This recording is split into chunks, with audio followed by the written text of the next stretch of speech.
네, 오늘 정치권 이슈들은 서정욱, 장현주 변호사와 자세하게 짚어보겠습니다. 어서 오십시오. 안녕하세요. 네, 안녕하십니까. 먼저 국민의힘 얘기부터 해보겠습니다. 최근에 험지 출마론을 놓고서 갈등을 빚어온 김기현 대표 또 인유한 혁신위원장이 오늘 오전에 전격 회동했습니다. 두 사람은 약 40분가량 비공개 회동을 했는데 이른바 지도부와 중진 용퇴론 등에 대해서는 논의하지 않았다 이렇게 밝혔습니다. 실제로 40분간 있었던 비공개 회동에서 어떤 내용들이 논의됐을 것으로 보십니까? 제가 보기에 두 분은요 이미 운명 공동체입니다. 이 말은 이제 혁신위가 자초되면 김기현 체제도 무너질 수밖에 없는 거예요. 따라서 이제 근본적으로 저는 두 분 사이 갈등이 있다고는 안 봐요. 네.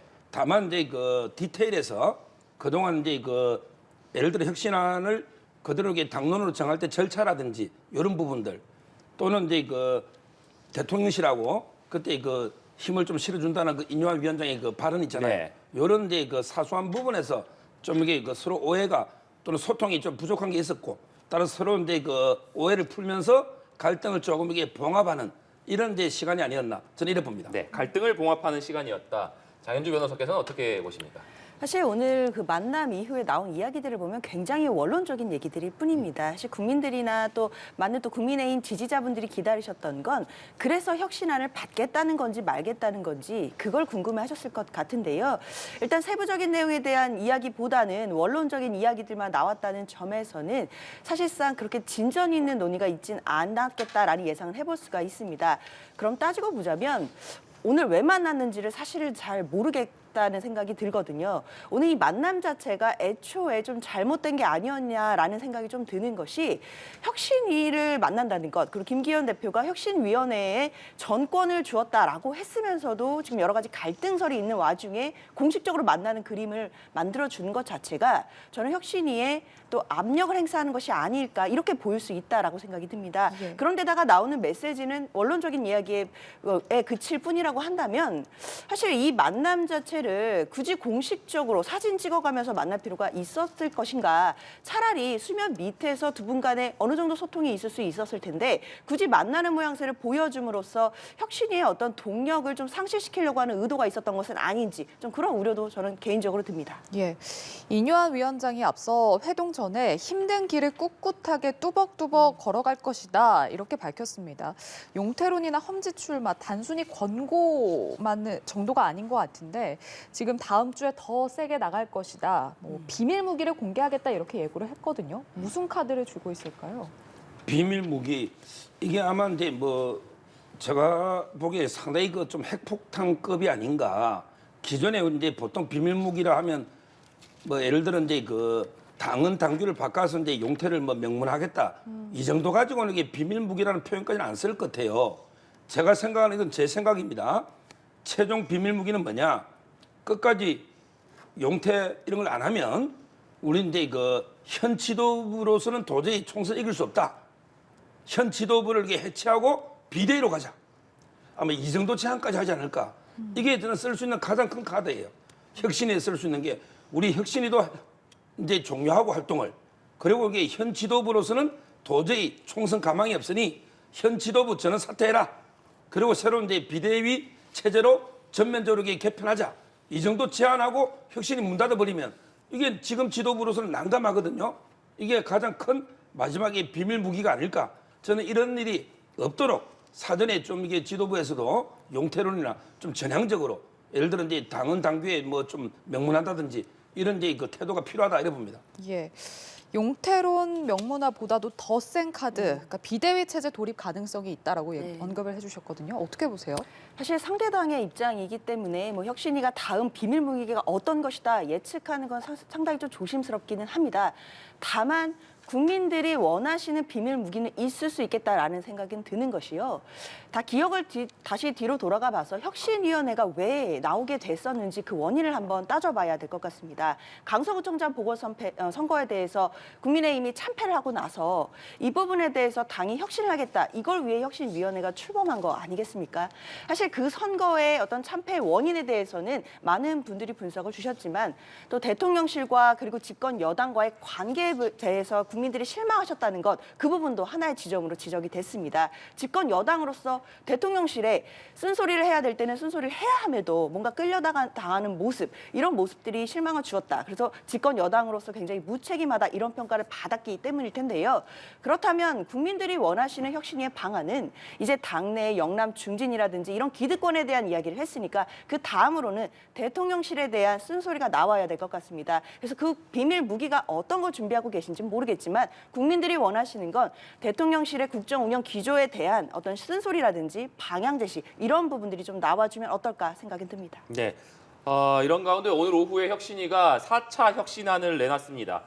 주된 내용은 상향식 공천을 골자로 하고 있는데 모든 지역구에서 전략 공천을 배제하겠다, 이런 내용입니다. 그러니까 후보가 2명 이상 있으면 무조건 경선을 붙이겠다는 내용인데 특히나 대통령실 출신 인사들도 예외가 없다, 이런 점을 못 박았습니다. 비록 혁신위가 이것을 지도부에 권고하는 내용이긴 합니다만 대통령실 출신 총선의 방향이었던 것이지 뭐 경선이 예외이고 원칙적으로 전략 공천을 했던 거는 아니지 않겠습니까? 그렇기 때문에 이번 혁신안 자체가 뭐 엄청 새로운 내용이라든지 뭐 또 정말 그동안에 나왔던 뭐 영남 중진 험지 출마론 같은 파급력이 있다라고 보이지는 않습니다. 다만 이 얘기가 나온 건 대통령실 출신들에 대한 얘기들, 이 부분에 좀 국한해서 더 의미를 봐야 된다라는 생각이 드는데요. 그동안 사실 인요한 혁신위에서 영남 중진들이 험지 출마를 하고 나면 그 빈 공간에 그러면 누가 올 것이냐, 이게 이제 물음표가 많이 찍혔습니다. 사실 그 빈 공간에 새로 오실 분들에 대해서도 국민들께서 보실 때 공감대가 있어야만 이 혁신안이 완성이 되는 것일 텐데 과연 그 빈 공간에 대통령실에서 낙하산 형식으로 오게 된다라고 한다면 아무 의미가 없다라는 게 중론이었거든요. 그 부분을 의식했기 때문에 전략공천을 배제한다, 뭐 이런 취지인 것 같은데요. 물론 겉보기에는 전략공천을 안 하고 경선을 하니까 공정해 보일 수도 있겠지만 저는 아까 서 변호사님도 말씀 주셨지만 이게 정말 공정해지려면 대통령실 출신들도 험지 출마를 가라, 이 말이 나와야 된다고 생각을 합니다. 영남 중진들이 험지 출마로 그 자리를 비운 자리에 대통령실 출신들이 와서 경선을 하겠다라고 한다면 누가 유리할지, 이 부분에 대해서는 뭐 다 견해가 다를 수 있겠지만 사실 전략 공천을 안 하고 경선을 한다라고 하더라도 대통령실 출신들이 유리하다라고 보는 의견들도 분명히 존재할 것 같습니다. 그렇기 때문에 여러 가지 의혹들을 불씨시키기 위해서라면 대통령실 출신들, 그리고 뭐 영남 중진뿐만 아니라 대통령과 가까운 분들에 대해서는 험지 출마 부분에 대해서 일관적으로 몰아붙여야 혁신위원회가 좀 더 일관성이 있다, 이렇게 보이지, 그렇지 않고 뭐 대통령실 출신들에 대해서는 경선을 하겠다, 뭐 전략공천을 배제한다, 이런 내용은 뭐 크게 혁신적이거나 뭐 크게 새로운 얘기는 아니다, 이런 생각 듭니다. 네, 크게 새로운 내용은 아니다, 이렇게 평가를 해주셨는데 그렇다면 지도부가 이 혁신위의 혁신안을 과연 수용할 것이냐, 이 부분도 좀 관심이지 않겠습니까? 아무래도 앞서서 있었던 뭐 청년 비례대표 50%를 배정해라, 이런 내용들은 아직까지는 지도부에서 국민의힘 지도부에 수용되지 않고 있기 때문에 차츰 이 부분을 논의할 것이라고 밝혔고, 그렇기 때문에 이 부분은 지도부에서 어떤 결정을 내리라고 보십니까? 사실 이 부분에 대해서도 바로 받을 것 같지는 않습니다. 물론 이건 받아들여도 되겠지만 이제 제가 또 얘기를 듣기로는 그 청년 50% 비례 같은 경우에는 이게 이제 지도부에서 결정할 것이 아니라 공관이나 네. 선거 기구에서 결정할 문제이기 때문에 넘겼다, 이제 이렇게 또 국민의힘에서는 얘기를 하더라고요. 그런 말씀을 주시기 때문에 이 부분도 공천과 관련된 부분이니까 뭐 지도부에서 결정할 건이 아니다, 이렇게 하고 넘길 수도 있을 것 같은데 저는 적어도 이 4차 혁신안에 대해서는 제가 앞서도 그렇게 새로운 내용이 아니라고 말씀드린 것처럼 받아줄 가능성이 있다라고 보입니다. 결국 지금까지 나왔던 혁신안 중에 문제가 되는 건 결국 영남 중진들의 험지 출마론 또는 총선 불출마론이기 때문에 이 부분을 받을 수 있을지 없을지가 가장 중요한 것이지 나머지 안들에 대해서는 지도부는 어느 정도 양보해서 받아주는 모습 저는 보여줄 수 있다고 생각합니다. 네, 서정욱 변호사님께서는 타당한 방향이다, 바람직한 방향이다, 이렇게 말씀해 주셨는데 지도부가 어떤 결정을 하리라고 보십니까?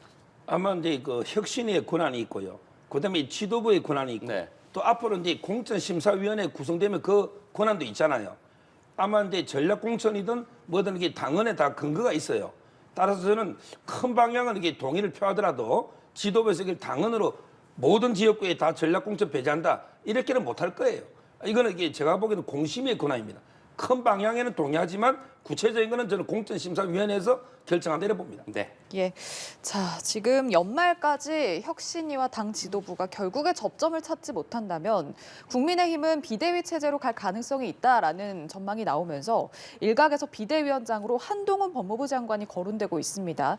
자, 오늘 법무부 공식 일정이긴 합니다만 보수의 심장 대구를 방문했는데 이 방문의 의미 어떻게 보십니까? 법무부는 이제 그 통상적인 방문이라 하는데요. 그거는 말이 안 된다 봐요. 왜 그러냐면 이게 한동훈 장관은 일거수, 일투족이 모든 게 언론의 주목을 받으면서 정치적으로 해석될 수밖에 없어요. 저는 상당히 고도로 계산된 방문이 아닌가 이렇게 보이고요. 아마 이제 그 한동훈 장관의 총선 출마가 임박했다고 저는 봅니다. 후임 법무부 장관도 이게 검증 중에 있다는 보도도 있었고요.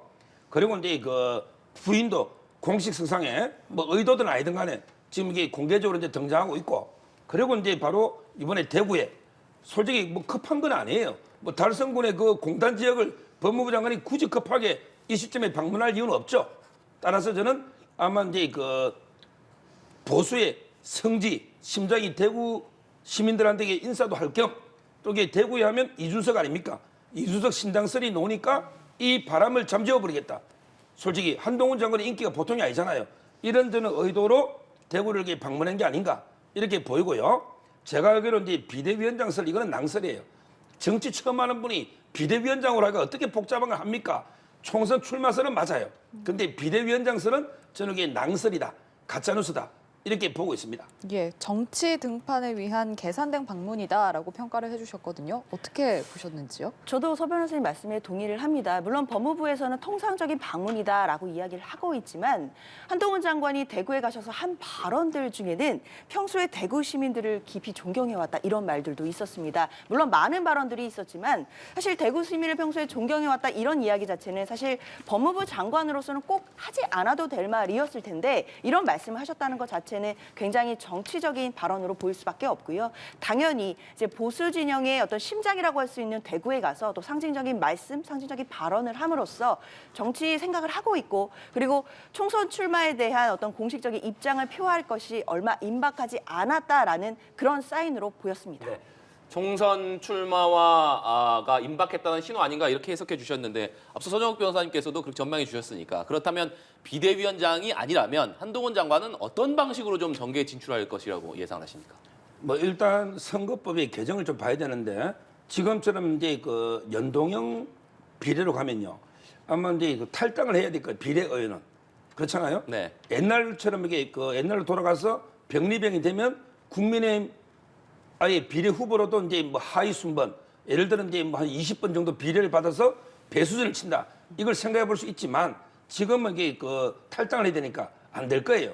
저는 이제 그 지역구 출마밖에 없다고 보이고요. 지역구 중에 제가 이제 그 제안하는 거는 송파 정도. 한동훈 장관은 이게 강남 토박입니다. 근데 갑자기 너무 험지를 가면 본인이 이게 신인인데 따라서 이제 그 송파 정도에서 아마 이제 좀 안정적으로 당선되면서 전국 선거도 좀 이게 도와줄 수 있는 이게 저는 적합지로 보는데 다만 이제 당내에서는 종로를 가라. 종로가 정치 1번지 아니냐. 종로로 가라. 이런 데 요구도 꽤 있습니다. 저는 뭐 종로든 송파든 아니면 이제 그 외에도 이제 거론되는 데는 좀 있어요. 중구, 성동, 갑도 거론되고 여러 군데 거론되는데 제 개인적으로는 이제 종로 또는 저는 송파가 적합하다 이렇게 보고 있습니다. 네. 지역구 출마라는 방식을 통해서 정계에 좀 입문하지 않겠느냐 이런 전망 주셨습니다. 어떻게 보십니까? 사실 뭐 비례로 나오실 거다, 뭐 또 지역구로 나오실 거다 여러 가지 전망들이 있는데요. 사실 지금 한동훈 장관의 행보를 본다면 오늘 대구 방문도 그렇고 이제 앞서 이제 배우자의 사진들이 공개되는 모습들 이런 거를 봤을 때는 당연히 중량감 있는 보수 진영에서의 중량감 있는 인사로서 또 총선에서의 나름의 또 큰 역할을 하지 않을까라는 생각이 듭니다. 그리고 그 역할을 당에서도 굉장히 많이 기대를 하고 있을 거라고 생각이 들기 때문에요. 한동훈 장관 개인의 의사와는 상관이 없이 저는 좀 상징적인 지역구라든지 또는 이제 상징적인 중책을 맡을 가능성이 굉장히 높다라고 보이고 그렇기 때문에 종로 출마설도 지금 현실성이 있는 선택지라고 저는 생각이 듭니다. 예. 자, 이런 상황에서 민주당에서는 한동훈 장관 탄핵 카드가 다시 거론이 됐습니다. 자, 강경파 의원들이 대거 소속된 검사범죄 대응 TF가 탄핵을 적극적으로 검토하겠다 이렇게 밝혔는데 지금 민주당 지도부는 약간 거리두기를 하고 있지 않습니까? 약간의 이런 엇박자 어떻게 해석을 해야 합니까? 사실 이걸 엇박자로 보시는 분들도 계신데요. 저는 이제 엇박자라고 생각하지는 않고 당내 이제 결정의 어떤 과정 중이다 이제 이렇게 해석을 해야 될 것 같습니다. 지금 검사 범죄 대응 TF가 있는 것이고 그 TF에서는 여러 가지 의견들, 안건들을 가지고 자신들의 그 TF의 견해들을 내고 있는 중이고요. 이 TF에서 결정한다라고 해서 당에서 바로 실행하는 것은 아니고 TF에서 안이 나오게 된다면 뭐 당 지도부 또는 원내 지도부에 보고를 하고 그다음에 거기서 수기 과정을 또 거칩니다. 그 후에 또 의총에 보고를 해서 여러 의원들의 이야기를 들어야 하는 여러 과정들이 있는 것이기 때문에 지금 일단 TF에서 나온 이야기를 바로 지도부가 뭐 맞다 아니다라고 확인해 줄 수는 없는 상황이거든요. 그렇기 때문에 이게 또 겉보기에는 언뜻 엇박자가 있는 것이 아닌가라는 생각이 들 수도 있지만 사실 당내 어떤 그 결정 과정에서 비추어 본다라고 한다면 그냥 자연스러운 절차에 불과한 것이지 이것이 엇박이다라고까지 보기는 어려워 보입니다. 예. 지금 이제 국민의힘이나 한동훈 장관 측은요. 제발 이게 탄핵 좀 해달라. 불감청 고소원입니다. 불감청 고소원. 제발 이게 탄핵 좀 해달라. 이렇게 속으로 바라고 있어요. 만약에 한동훈 장관 탄핵 의결하면요. 어떤 일이 일어났냐. 즉 두 가지 현상이 일어날 겁니다. 첫째는 바로 한동훈 장관이 대선 주자 1위로 올랐습니다. 지금은 저쪽에 진보는 이재명, 보수 쪽에 한동훈이죠. 지금은. 근데 한동훈 장관 만약에 탄핵하면 이재명 대표를 제치고 전체 대선 주자 1위로 올랐습니다. 그만큼 이게 역풍이 불 거예요. 두 번째, 어떻게 되느냐. 바로 이제 노무현 대통령 탄핵과 같은 역풍이 불면서 민주당이 선거에 참패할 겁니다. 아니 일반 중도 국민들이 볼 때 한동훈 장관이 뭘 했어? 뭘 잘못했는데 이게 탄핵을 해? 어차피 기억될 텐데 정치적으로 해도 너무한 거 아니냐? 이렇게 역풍이 불어요. 우리 보수 진영에서 노무현 대통령 탄핵했다가 그때 민주당이요. 정동영 대표의 노인 폄하 발언 없었으면 한 180석 했을 거예요. 그 발언 때문에 겨우 152석 했습니다. 저는 탄핵을 하면요. 그 정도 역풍이 불 거예요. 따라서 민주당이 겁이 나서 한동훈 장관처럼 이게 대선 주자 보수의 1위 이런 거물급에서 어떻게 탄핵합니까? 사유가 명백하지도 않은데 따라서는 못할 거로 보는데 아마 이게 원할 겁니다. 국민의힘은. 네, 알겠습니다. 주제를 민주당 얘기로 좀 넘겨보겠습니다.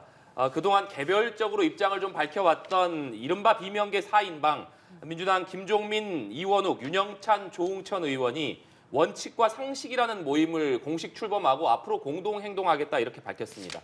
이들은 탈당에 대해서는 논의하지 않았다 이렇게 밝혔지만은 자신들의 요구가 받아들여지지 않는다면 다른 선택을 할 수도 있다 이렇게 밝혔기 때문에 과연 이들이 자신들의 요구가 받아들여지지 않는다면 탈당이라는 길을 선택할 것이냐. 그리고 이와 더불어서 오늘 윤영찬 의원 같은 경우에는 한 인터뷰에서 자신들의 방향성에 대해서 이낙연 전 대표가 수긍했다 이렇게 밝히기도 했습니다. 탈당 가능성 또 이낙연 전 대표가 수긍했다라는 발언의 의미 어떻게 해석해야겠습니까? 일단 탈당 가능성은 그 의원들 본인들이 밝히고 있는 것처럼 지금으로서는 거의 없다라고 봐야 될 것 같습니다.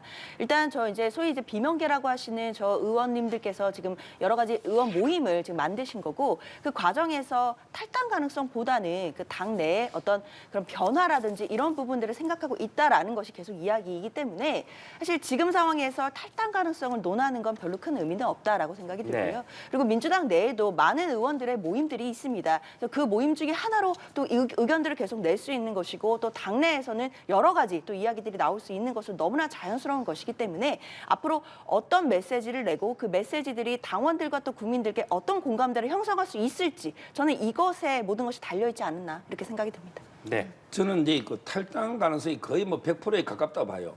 왜 그러냐면 이게 우리가 정치인들이 조건을 내걸 때 상대가 이제 받을 수 있는 조건을 내걸면 협상 여지가 있죠.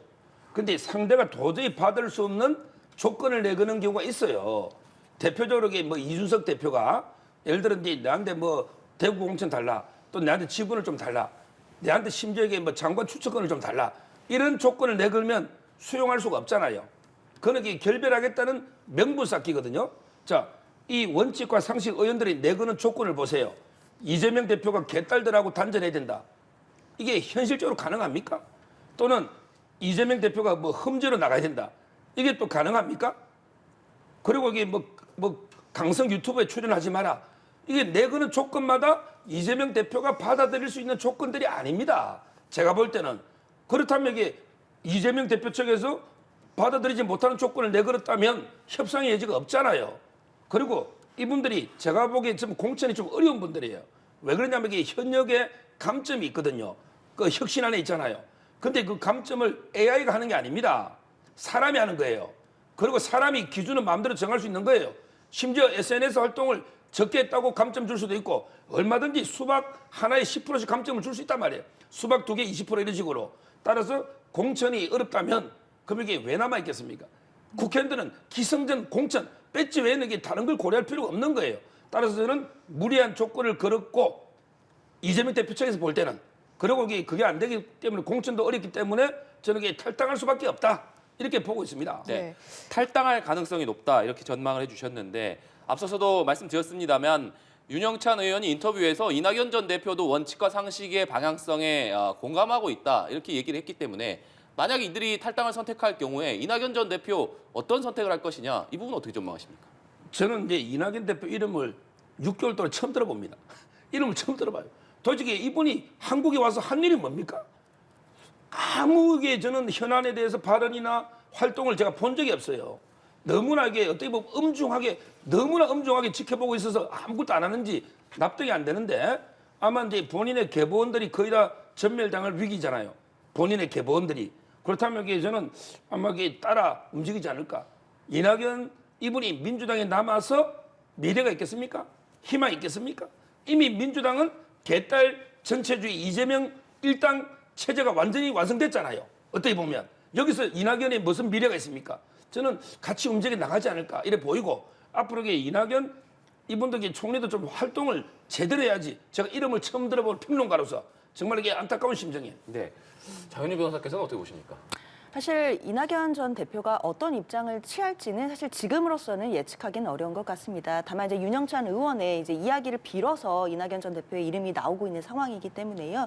과연 어느 정도까지 동의를 하시고 앞으로 어떤 뭐 행보를 보여주시겠다 이 부분을 지금 점치는 것은 굉장히 어려운 것으로 보이는데요. 사실 그만큼 지금 네 분의 의원들이 지금 하나의 모임을 만드신 거고 이제 앞으로 이제 계속해서 메시지나 행보들을 보여주시겠지만 제가 이제 우려하는 부분은 사실 이 모임이 더 세력화가 되고 영향력을 미치기 위해서는 결국 당원들과 국민들의 공감을 얻어야 되는 것일 텐데요. 사실 당원들도 국민들도 총선을 앞두고 분열하는 모양새가 있는 당을 싫어하십니다. 그렇기 때문에 그 정서에 비추어 본다라고 한다면 분열을 조장하는 것은 아닐까 하는 우려를 받을 가능성이 있거든요. 그런 부분에서 본다라고 한다면 또 당의 또 단합이 중요하고 또 지도부 입장에서는 이 단합을 하면서 함께 총선을 치러 나가는 그런 모습들을 국민들과 당원들께 보여줘야 되는 과제가 있기 때문에 이런 측면에서는 당연히 당내에서 많은 고민에 직면한 것은 분명해 보입니다. 예, 일단 4명으로 발표를 했지만 지금 김종민 의원이 당내에서 뜻을 같이 하는 의원이 40-50명 정도 있다. 이렇게 밝혔거든요. 의원 모임일 뿐이냐 아니면 정말 탈당, 결별 가능성이 있느냐에 따라서 의미가 좀 달라질 것 같은데 실제로 좀 합류하는 의원들이 좀 많을 거라고 보십니까? 글쎄요, 제가 이 40-50명의 의원들이 어떤 의원들인지 뭐 다 이해하기는 어려운 부분들은 있는데 사실 뭐 개별적으로 국회의원들이 어느 정도 접촉을 해서 뜻을 어떻게 같이 하는지 그 방식은 알기는 어렵지만 지금으로서는 당내에 있는 의원들이 세력화를 해서 무언가 좀 다른 영향력을 미치고 이럴 움직임은 보이지 않는다는 것이 중론이기는 합니다. 그러나 또 정치는 생물이고 얼마든지 열려있는 가능성이 있기 때문에 아까도 말씀드렸지만 어떤 모임이든 정치적인 메시지를 낼 때 그것이 당원들과 국민들께 또 소구력이 있다라고 하면 국민들의 공감을 얻는 것이고 또는 소구력이 없고 본인들의 이야기만 한다라고 한다면 당연히 또 외면을 받게 되는 것은 당연한 논리이기 때문에 정치인들로서 어떤 메시지를 내실지는 뭐 본인들이 다 결정하시고 또 자유롭게 하실 수 있는 문제다 이렇게 생각합니다. 예. 이분들이 어떤 분이냐면 제가 보기에 이재명 대표 구속 있잖아요. 그때 그 찬성표 던진 분들 그분들이 한 40-50분 되거든요. 이분들이 저는 이탈 가능성이 있는데 문제는요. 이분들이 나가서 뭐 신당을 만들든 아니면 이게 기존에 뭐 당이 있는데 합류를 하든 총선에서는 이제 이거 어렵습니다. 내년 총선은 뭐니뭐니 해도 이게 윤석열 대통령 중간평가이기 때문에 국민의힘 그리고 이제 그 이재명 대표 중심한 민주당 이렇게 치열한 싸움으로 갈 수밖에 없고 제3지대가 없어요. 제가 보기에 이 40~50분도 정치적 생명은 다했지 않을까 저는 그렇게 예측합니다. 예, 알겠습니다. 오늘 두 분 말씀 여기까지 듣도록 하겠습니다. 서정욱, 장현주 변호사와 함께했습니다. 고맙습니다. 감사합니다.